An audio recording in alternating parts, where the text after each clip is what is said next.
క్రీస్తునందు ప్రియమైన సహోదర సహోదరులారా, మీకందరికీ ప్రభువైన యేసుక్రీస్తు నామమున శుభవందనం తెలుపుచున్నాం. ప్రియులారా, గడిచిన కాలంలో మనము మత్తయి సువార్త 5వ అధ్యాయంలో మన ప్రభువుల వారు కొండ మీద మాట్లాడినటువంటి ప్రసంగాన్ని గురించి మనము చక్కగా 5వ అధ్యాయం 7వ వచనం వరకు మనం ధ్యానం చేసుకున్నాం. ప్రియులారా, సో ఈ రోజు కూడా మనము మత్తయి సువార్త 5వ అధ్యాయము 8వ వచనాన్ని ఒకసారి చదువుకొని మనము దాని గురించి మనం ఈ రోజు వివరంగా ధ్యానించుకుందాం.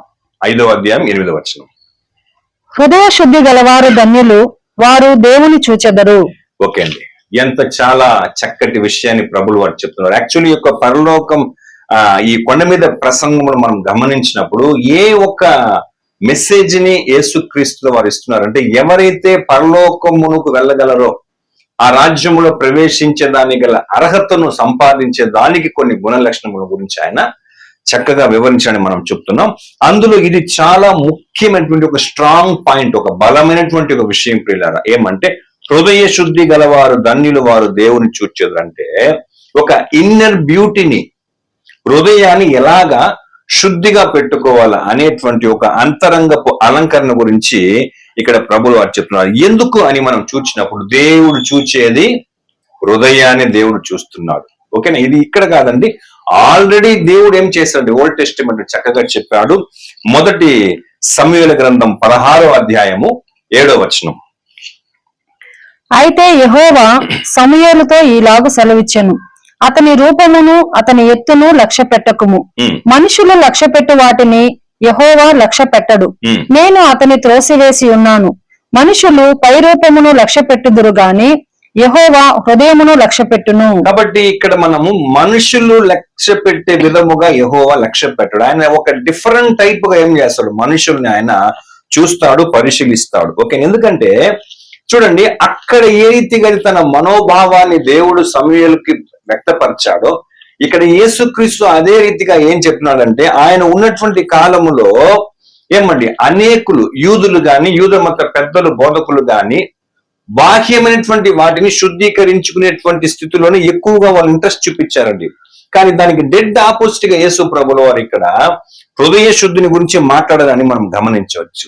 అఫ్ కోర్స్ ఆ కాలంలో కూడా కొంతమంది యూదులు, కొంతమంది పరిచయులు కూడా కొంతమంది హృదయమును శుద్ధీకరణ కలిగించేటువంటి వారు ఉన్నారండి. సో మనం చూస్తే ఏమండి, నికోదెము గాని, అరిమతయ్య, యోసేపు గాని, గమలీయేలు గాని, వీళ్ళందరూ కూడా ఏమండి హృదయ శుద్ధిని కలిగినటువంటి వ్యక్తులుగా మనము చూస్తున్నాం ప్రియులారా. ఓకేనా, ఇప్పుడు మనం బాగా గమనిస్తే హృదయ శుద్ధి గలవారు ధన్యులు అంటే, ఇప్పుడు మనం మన హృదయాన్ని శుద్ధిగా మనము ఉంచుకుంటున్నామా? యాక్చువల్లీ హృదయ శుద్ధి అంటేనే చాలా మంది ఏమనుకుంటారంటే, ఒక్క వ్యూలో చూస్తారు. అంటే ఏమంటే, పాపము లేకుండా మనం జీవించాలి అనేటువంటి ఒక ఏమండి ఒక ఆలోచనతో ఉంటారు ప్రియులారా. మనం పాపము లేకుండానే ఉండిపోగలమా? ఇప్పుడు ఏమండి, యాక్చువల్లీ బైబిల్ ఏం చెప్తుంది, నాలో పాపము లేదు అని మనం ఎవరైనా చెప్తే వాడు ఏమండి అబద్ధికుడు, వాడు దేవుని అబద్ధికుడుగా చేసేటువంటి ఒక పరిస్థితికి వస్తున్నాడు కదా. మనకు యోహాను పత్రిక 1వ అధ్యాయం 8వ వచనంలో ఉంది ప్రియులారా. ఓకేనా, యేసుక్రీస్తు ఈ మాటను ఆ కాలంలో అక్కడ ఉన్నటువంటి ప్రజలను ఉద్దేశించి ఎందుకొరకు ఆయన చెప్తున్నాడంటే, ఆయన పరలోక రాజ్యంలో ప్రవేశించేదానికి గల అర్హతను కలిగింప చేస్తున్నాడు. ఇప్పుడు నా హృదయం శుద్ధిగా ఉంది, సో నేను ఏ పాపం చేయలేదు అంటే ఆ మాట మనం చెప్పలేం. ఆ మాట చెప్పడం గల ఒకే ఒక అర్హత కలిగిన వాడు మన ప్రభు అయిన యేసుక్రీస్తు మాత్రమే ప్రియులారా. ఓకేనా, మరి ఆయన ఆ మాట చెప్తున్నాడంటే, మనకు కొన్ని సందర్భములో కొన్ని విషయంలో శోధించబడతాం మనం. ఓకేనా, సో అటువంటి సందర్భములో మనం శోధించబడేటప్పుడు మన హృదయాన్ని ఎలాగా మోటివేట్ చేస్తున్నాం, మంచిగా చెడ్డగా అనేటువంటి విషయాన్ని మనం ఏం చేయాలి, బాగా గమనించేటువంటి వారంగా ఉండాలి.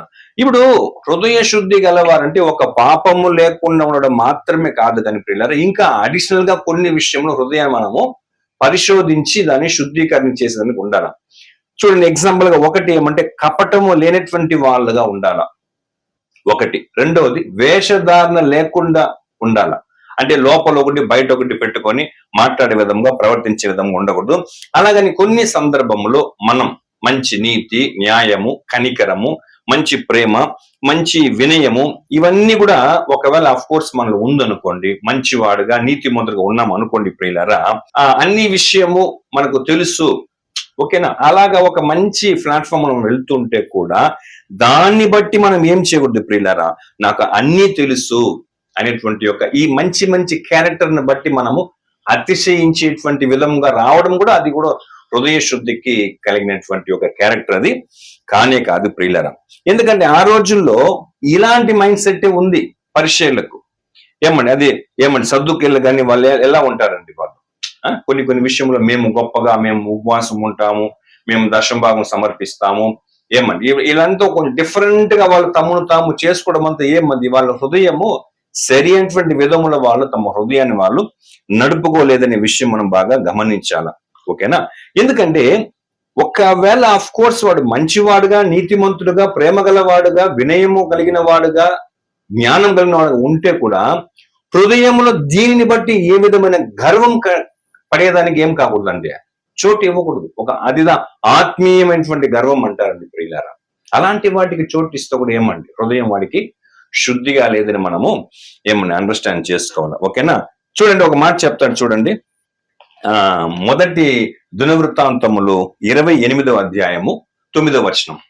సొలొమోనా, నా కుమారుడా, నీ తండ్రి యొక్క దేవుడైన యెహోవా అందరి హృదయములను పరిశోధించి వాడును, ఆలోచనలన్నింటినీ సంకల్పములన్నింటినీ ఎరిగిన వాడునై ఉన్నాడు.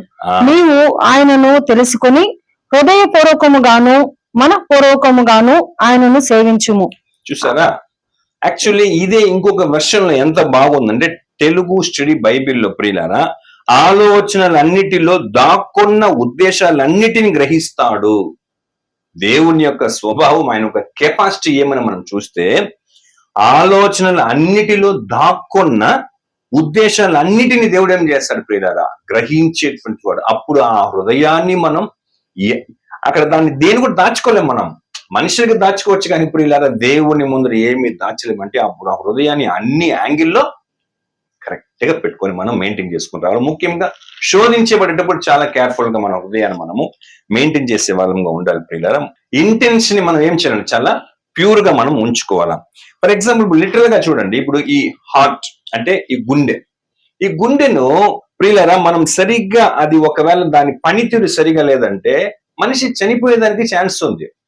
అదే రీతిగా మన హృదయంలో వచ్చేటువంటి ఆలోచనలు కూడా ప్రియులారా, మనం ఆ హార్ట్, ఆ హృదయ ఆలోచనలను ప్యూర్ గా ఉంచుకోకపోతే మన ఆత్మీయ జీవితానికి అది కూడా ఒక బలహీనతకో లేకపోతే ఒక పతనానికో తీసుకొచ్చే పరిస్థితి ఏర్పడుతుందనే విషయం మనం బాగా గమనించాలా. సో ఏది గాని ప్రియులారా, మన ఆధ్యాత్మిక జీవిత ఎదుగుదలకు గాని క్షీణదశకు గాని దేనైనా అది దేని బేస్ చేసి వస్తుందంటే, మన హృదయాన్ని మనం ఎలా పెట్టుకొని నడుపుకుంటున్నామో దాన్ని బేస్ చేసే ఇవన్నీ వస్తుంది ప్రియులరా.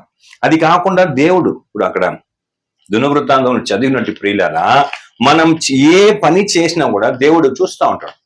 మనం దేన్ని చేస్తున్నాము, మనము దేని కొరకు చేస్తున్నామని దేవుడు ప్రతిదాన్ని కూడా ఆయన చూస్తాడు, ఓకేనా.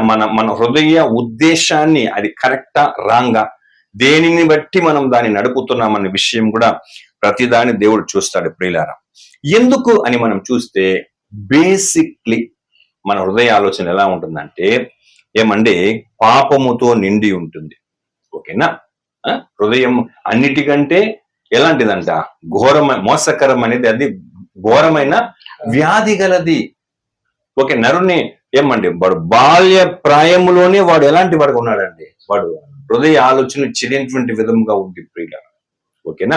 అన్ని పాపములకు మూలం ఏదని చెప్పాడు యేసుక్రీస్తు, వాని హృదయం నుండే వస్తుంది అని అన్నాడు కదా. సో కాబట్టి ప్రియులారా, మనము అలాంటి హృదయాన్ని చాలా జాగ్రత్తగా, ఎందుకంటే ఈ యొక్క మెసేజ్ అని ఇచ్చే దేనికంటే పరలోక రాజ్యంలో పరలోకములో ప్రవేశాన్ని మనం కలిగి ఉండేదాని కొరకు ఇచ్చేటువంటి ఒక గుడ్ మెసేజ్ అండి కొండ మీద ప్రసంగం ప్రియులారా. మన చక్కగా అక్కడ వినే వాళ్ళని కానీ దాన్ని అనుసరించి ఏ కాలంలో వాళ్ళు కానీ ఆయన సెటప్ చేస్తున్నాడు ప్రియులారా, ఓకేనా. అది ముఖ్యమైనటువంటి విషయం, అది ఒక కేంద్రంగా ఉంది. సో ఇప్పుడు దేవుడు ఇలాగా మలినముతో నిండినటువంటి, మోసకరముగా నిండినటువంటి ఈ యొక్క ఘోరమైన వ్యాధితో కూడిన హృదయాన్ని ఎలాగెలాగంత దేవుడు చూస్తున్నట్టు చేస్తున్నాడు తెలుసా ప్రియులారా? చూడండి, యెషయా గ్రంథం 1వ అధ్యాయము 18వ వచనం. యెషయా 1:18. యెహోవా ఈ మాట సెలవిచ్చుచున్నాడు, రండి మన వివాదము తీర్చుకొందము. మీ పాపములు రక్తము వలె ఎర్రనివైనను అవి హిమము వలె తెల్లబడును, కెంపు వలె ఎర్రనివైనను అవి గొర్రె బొచ్చు వలె తెల్లనివగును. చూసారా, మన పాపము ఎర్రగా ఉంటే దాన్ని హిమము వలె దేవుడు ఏం చేసేవాడండి? మన హృదయము, మన పాపము ఏమండి ఎర్రగా ఉంటే దాన్ని హిమము వలె దేవుడు ఏం చేసేవాడు? తెల్లగా చేసేవాడుగా ఉంటాడు ప్రియులారా. కాబట్టి మన పాపములు రక్తం వల్ల ఎర్రగా ఉంటే దాని హిమములాగా ఏం చేస్తాడు? చేస్తాడు. ఓకేనా? సో అదే విషయాన్ని మనము మరి ఒక రీతిగా చూస్తే ప్రియులారా, ఇప్పుడు మన హృదయాన్ని, పాపముతో నిండిన హృదయాన్ని దేవుడు ఎలా శుద్ధీకరిస్తున్నాడు? తన ఏకైక కుమారుని మూలంగా దేవుడు ఏం చేస్తున్నాడు ప్రియులారా? దాన్ని చక్కగా ఆయన శుద్ధీకరిస్తున్నాడు ప్రియులారా. ఓకేనా? సో అది మనం బాగా గమనించాలా. అది కాకుండా ఇలాగా తన కుమారుని రక్తం చేత కడుగుటం చేత ఆయన గొప్ప కార్యం చేసి మన మీద ఉన్నటువంటి పాపమును లేకుండా చేస్తున్నాడు ప్రియులారా. ఎలాగైతే ఏదైనా తోటలో ఆదాము హవ్వ వాళ్ళు పాపం చేసినప్పుడు, వాళ్ళ దిగంబరత్వం అయినప్పుడు, ఆ దిగంబరత్వం కప్పేదాని కొరకు ఒక జంతువును బలి ఇచ్చి దాని చర్మమును తీసి వాళ్ళకి చర్మపు చొక్కాలు చేసి వాళ్ళ మానమును మూశాడో, తన కుమారుడైన యేసుక్రీస్తు రక్తం చేత మనల్ని శుద్ధీకరించి ఏం చేస్తున్నాడు? మన పాపం కనబడకుండా దేవుడు చక్కగా చేస్తున్నాడు. అది మనం బాగా గమనించాలి. చూడండి, మీకా గ్రంథం 7వ అధ్యాయము 19వ వచనం. మీకా 7:19. ఆయన మరలా మన యందు జాలిపడును, మన దోషములను అణచివేయును, వారి పాపములన్నింటినీ సముద్రపు అగాధములలో నీవు పడవేతువు. చూసారా, మన పాపమును దేవుడు యాక్చువల్లీ అక్కడ ఉన్న ప్రజలకు చెప్తున్నాడు, అది కనబడకుండా ఉండినట్లుగా సముద్రపు అగాధంలో ఏం చేస్తున్నాడు? ఆయన పడవేతువు. సో అది ఆ రోజుల్లో. కానీ ఈ రోజుల్లో మన ప్రభు అయిన యేసు క్రీస్తు ద్వారా దేవుడు ఏం చేస్తున్నాడు? అలాగ చేస్తున్నాడు ప్రియులారా. ఓకేనా? మనం మనము తెలుసు మనకు మన పాపమునికి పరిహారి ప్రభు రక్తము తెలుసు, పరిహారం తెలిసి చేసినా కూడా ప్రతిరోజు దేవుడు ఏం చేస్తున్నాడు? ఆ హృదయాన్ని, మలినమైన హృదయాన్ని కడిగే దాని కొరకు మన అనుదిన పాపములను కడుగుతున్నాడు. చూడండి, యోహాను సువార్త పత్రిక 1వ అధ్యాయము 9వ వచనం చూడండి. యోహాను రాసిన మొదటి పత్రిక 1:9. మన పాపములను మనము ఒప్పుకొనిన ఎడల ఆయన నమ్మదగిన వాడును నీతిమంతుడును గనుక ఆయన మన పాపములను క్షమించి సమస్త దుర్నీతి నుండి మనలను పవిత్రులనుగా చేయును. చూసారా? సో అదే అధ్యాయంలో 7వ వచనంలో ఏముంది? ఆయన కుమారుడైన యేసు రక్తము ప్రతి పాపం నుండి మనం ఏం చేస్తుంది? పవిత్రులనుగా చేస్తారు. సో ఇంతగా మన హృదయాన్ని, మన ఆలోచనను, మన పాపమును కడిగేదానికి దేవుడు ఇంత గొప్ప కార్యం చేస్తున్నాడు. ఇక్కడ ఒక రీతిగా యేసు ప్రభు రక్తం మన పాపం అన్నిటిని కడుగుతాది. అదే పాపాన్ని ఇంకోటి ఏం కడుగుతుంది? ఎఫెసీ పత్రిక 5వ అధ్యాయము 27వ వచనం, దేవుని వాక్యం మనం శుద్ధీకరిస్తా ఉంది. అటువలే క్రీస్తు కూడా సంఘమును ప్రేమించి అది కలంకమైనను ముడత అయినను అట్టది మరి ఏదైనను లేక పరిశుద్ధమైనది గాను నిర్దోషమైనది గాను మహిమగల సంఘము గాను ఆయన తన ఎదుట దానిని నిలువబెట్టుకొనవలనని వాక్యముతో ఉతక స్నానము చేత దానిని పవిత్రపరిచి పరిశుద్ధ పరచుటకై దాని కొరకు తన్ను తాను అప్పగించుకొనెను. అదండి. సో ఈ హృదయాన్ని, మన మలినాన్ని కడిగేదానికి దేవుడు ఎన్ని మెథడ్స్ యూజ్ చేస్తున్నాడు, ఇంపార్టెంట్ మెథడ్స్. యేసుక్రీస్తు రక్తంను, అలాగే దేవుని వాక్యం చేత మనల్ని చక్కగా ఆయన శుద్ధీకరిస్తున్నాడు ప్రియులారా. సో ఇప్పుడు హృదయం అన్నది శుద్ధీకరం అయినప్పుడే నెక్స్ట్ దానికి అనుసరించి అదే కొండ మీద ప్రసంగంలో ఏమేమంతా ఉందండి. ఇంకా నెక్స్ట్ నీతి నిమిత్తం హింస. ఓకేనా? నెక్స్ట్ మనం వెలుగుగా లోకమునకు ఉప్పుగా సత్క్రియలు చేసేదానికి, దేవుని మహిమకరంగా మనుషుల ఎదుట మహిమను కలిగించేటువంటి కార్యం అంతా చేసేదానికి ముందుగా ఈ హృదయాన్ని మనం ఏం చేసుకోవాలి ప్రియులారా? శుద్ధీకరించుకోవాలా. ఓకేనా? నెక్స్ట్ ఇక్కడ ప్రభు చెప్తున్న మాట, హృదయ శుద్ధి గలవారు ధన్యులు, వారు దేవుని చూచెదరంటే ఇప్పుడు ప్రజెంట్ మనం లిటరల్ గా దేవుని చూడగలమా? ఖచ్చితంగా చూడలేం. ఎందుకంటే దేవుడు ఇమ్మార్టల్, ఆయన ఆత్మ శరీరంలో ఉన్నాడు, మహిమ గల శరీరంలో ఉన్నాడు. సో ఇప్పుడు చూడలేం. కానీ పునరుత్థానమైన తర్వాత, ఓకేనా, ఆ తర్వాత మనకు ఇవ్వబోయేటువంటి ఒక మహిమ గల శరీరములో మనం ఏం చేయొచ్చండి? దేవుణ్ణి మనము అమరత్వమైన జీవములు ఉన్న ఆ దేవుని దేవుడు మనల్ని కూడా అమరత్వమైన జీవములు లేపినప్పుడు మనం అప్పుడు ఆయన ఏం చేసుకోవచ్చు చూడొచ్చు. అయితే అప్పుడు చూచేదానికి గల ముఖ్య ఏర్పాటు సిద్ధపాటే ఇప్పుడు అదిదా హృదయ శుద్ధి గలవారు ధన్యులు వారు దేవుని చూచెదరు. ఈ హృదయాన్ని మనం శుద్ధిగా ఉంచుకోకపోతే ఖచ్చితంగా తర్వాత పునరుత్థానానికి ఇది ముఖ్యం. పునరుత్థానమైన తర్వాత దేవుని చూచేదానికి ఏమండి ముఖ్యం అంటే ఇప్పుడు మనం ఈ హృదయాన్ని మనం చక్కగా ఉంచుకోవాలి. మనం మన బైబిల్ స్టడీ సబ్జెక్టులంతా పిలువబడిన వారు అనేకులు, అది పి స్టేజీ. ఏర్పరచబడిన వారు కొందరు, అది ఎం స్టేజీ. మన వరకు నమ్మకంగా ఉన్నవారు దానికంటే ఇంకా మరీ కొందరుగా ఎన్ స్టేజీ. అలాంటి వాళ్ళదా ప్రియారా దేవుణ్ణి చూచేదానికి వీలవుతుంది. ఈ బాడీలో ఏ మనిషి కూడా ఏం చేయలేమండి, దేవుణ్ణి చూడలేం. అది ఆల్రెడీ ఓల్డ్ టెస్టిమెంట్ చక్కగా చెప్తాడు కదా, నిర్గమకాండం 33వ అధ్యాయము 20వ వచనం. మరియు ఆయన, నీవు నా ముఖమును చూడజాలవు, ఏ నరుడును నన్ను చూచి బ్రతుకడనెను. ఎవరును దేవుని చూడలేరు. ఏ నరుడు చూచినా దేవుని చూచినా కూడా వాడు ఏం చేయలేడండి, బ్రతుకలేడు. అయితే ఆయన మనం చూడలేం, కానీ ఆయన క్రియలు మనం ఏం చేస్తున్నాం ప్రియులారా? ఆయన కృపను, ఆయన క్రియలతో అన్నిటిని మనం ఏం చేస్తున్నాం, చూడగలుగుతున్నాం. ప్రతిరోజు దాన్ని గ్రహిస్తున్నాం. ఆ స్పర్శ అనేది మనకు ఖచ్చితంగా కలుగుతుంది ప్రియులారా. ఎందుకంటే ఈ లోకంలో ఉన్నటువంటి అద్భుతమైనటువంటి ఆయన యొక్క సృష్టి మానవ సృష్టి గాని, జీవకోటి రాసులు గాని, అనేకమైన వాటిలో ఆయన అందరినీ పోషించే విధానం, వీటిలో మనం ఏం చేస్తున్నాం, దేవుని యొక్క కార్యమును మనము చక్కగా చూస్తున్నాం ప్రియులారా.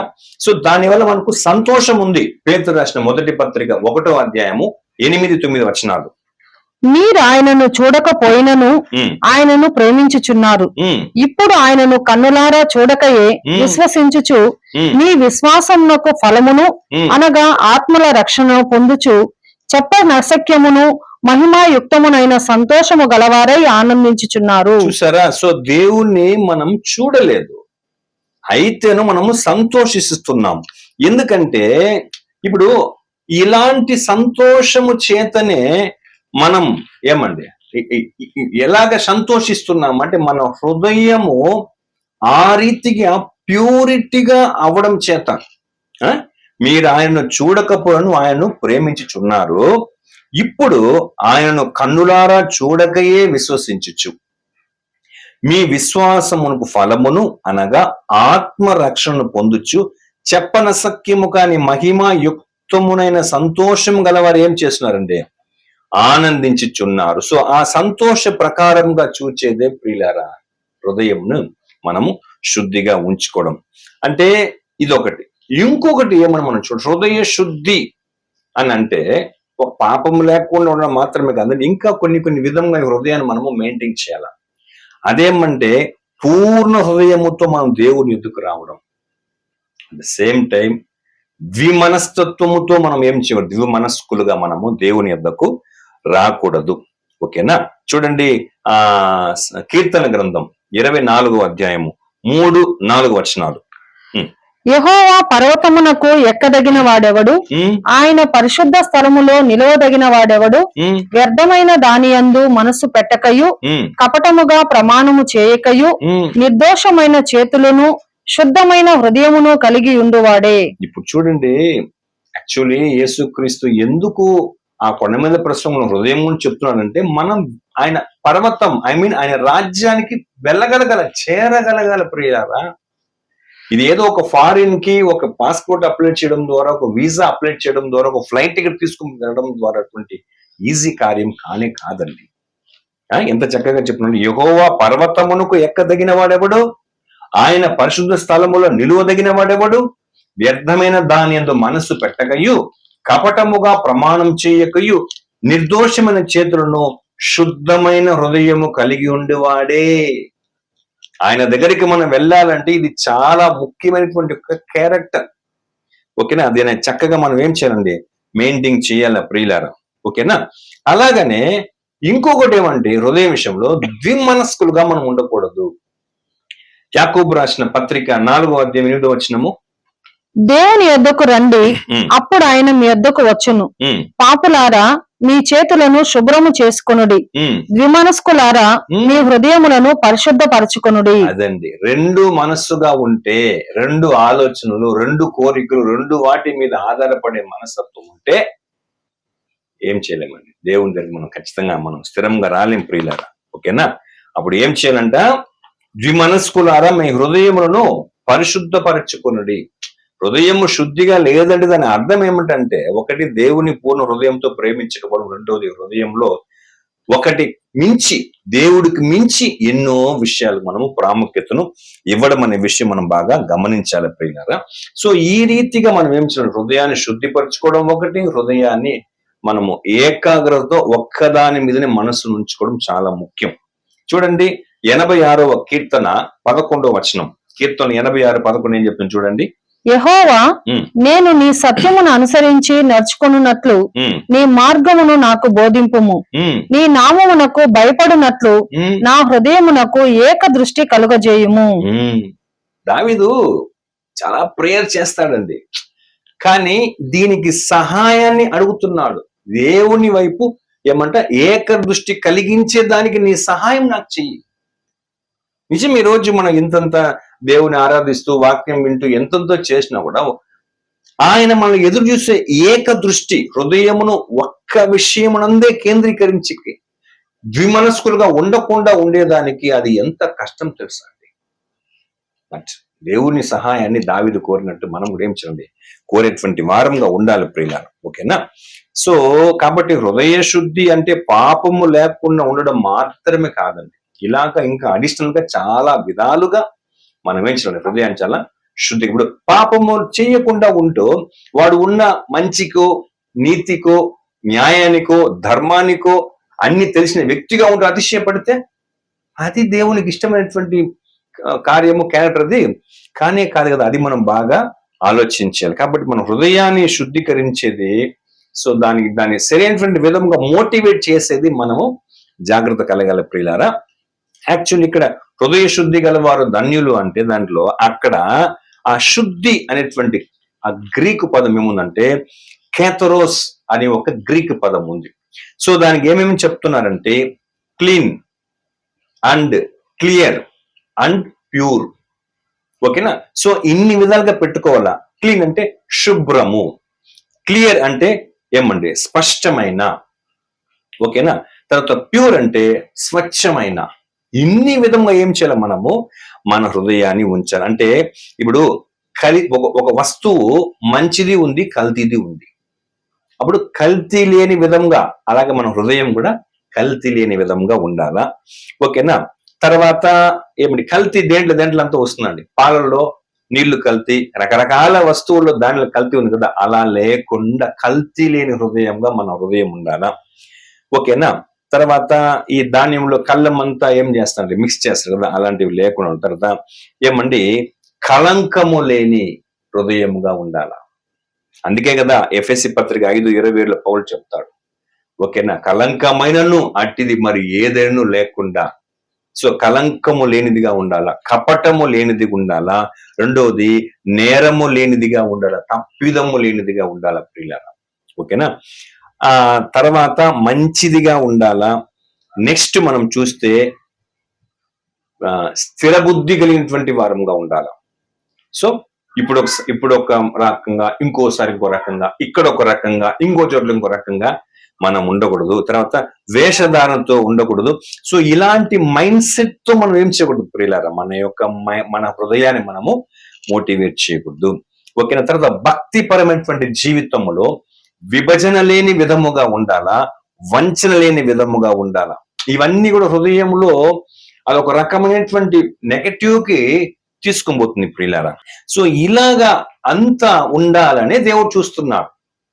దేవుడు ఏం కాదంట, ఆయన పై రూపమును చూచేవాడు కాదు, ఆయన హృదయాన్ని చూచేవాడు.